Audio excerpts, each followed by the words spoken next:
كون على يقين أنك ماشي بوحدك اللي كتعاني في هذه الحياة، وماشي بوحدك اللي جربتي بزاف ديال الطرق باش تنجح، ماشي بوحدك. كون على يقين من هذا الشيء هذا. فعلا انت ضحيتي وتعبتي وعملتي يعني بزاف ديال الاشياء يعني باش توصل ولا باش تحقق داك الشيء، غير واحد شويه من داك الشيء اللي يعني اللي بغيتي توصل ليه. راك ماشي بوحدك. يعني احنا جميعا دوزنا من هذه المراحل وباقي كندوزو من هذه المراحل.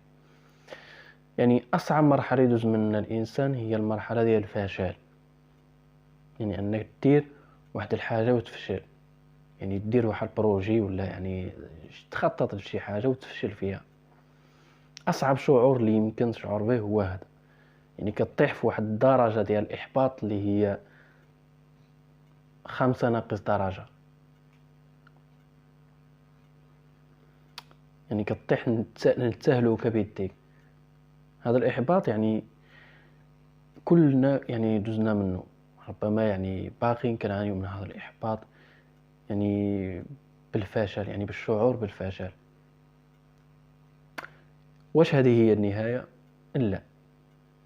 ما دام الانسان يعني جرب يعني وجرب وجرب وجرب، خصك تفرح.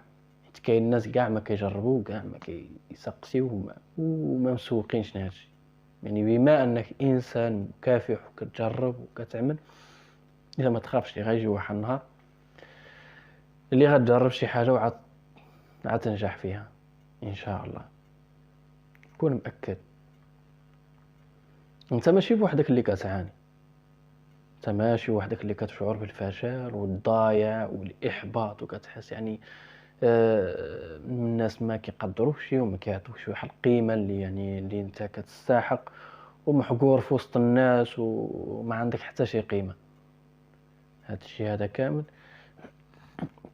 ما خصوش يطيحك في واحد الاحباط اللي حاد، وتدخل في واحد الاكتئاب حاد. هذيك هي غتكون البدايه النهايه ديالك. انت استسلمتي لهذا الاحباط، اذا هذه هي النهايه. بالعكس، خصك تزيد تقاوم. يعني مثلا واخا تقول لا وانا جربت وانا فعلت ولكن ما جابش الله، ما جابش الله، غتستسلم. ما جابش الله في هذه الطريقه، يجيب في واحد الطريقه اخرى. اذا خص الانسان غير يجرب يعني غير دير غير دير غير اعمل السبب. وما عرفتيش كامل فوقاش يجي، هو غير يجي كامل من عند الله، ولكن ما عرفتيش فوقاش يجي. اذا انت نعمل الاسباب والباقي على الله. إذا ما خليوش الإحباط يسيطر علينا، خصوصا في هذه المرحلة يعني ديال الأزمة وكل شيء كيشوف يعني شنو كاين. يعني الأزمة خانقة والمعيشة غالية والظروف يعني صعيبة بزاف. يعني أي إنسان حتى التحركات مثلا تقدر تعمل شي مشروع ولا شي حاجة ما تقدرش. يعني في الظل ديال هذه الأزمة هذه، أي حاجة غديرها في هذه الأزمة راه يعني 80% غيكون المصير ديالها الفشل. يعني واخا يكون التخطيط ديالك كما كان، راه 80% النسبة ديالها راه الفشل، خصوصا في هذه المرحلة هذه. الأزمة خانقة، وأي إنسان بغى يعني يدير شي مشروع في هذه المرحلة هذه يأجل غير شوية، غير شي شهرين ولا 3 شهور حتى تفوت هذه المرحلة هذه، وعاد يبان اللي غيبان. حيت مادام كتغامر في هذه المرحلة هذه وكتأسس مشروع في هذه المرحلة هذه، راه كتغامر واحد المغامرة اللي هي كبيرة وبزاف. إذا ما دام الإنسان يعني قرر أنه يبدل حياته ويغير شي حاجة، ينتظر الوقت المناسب.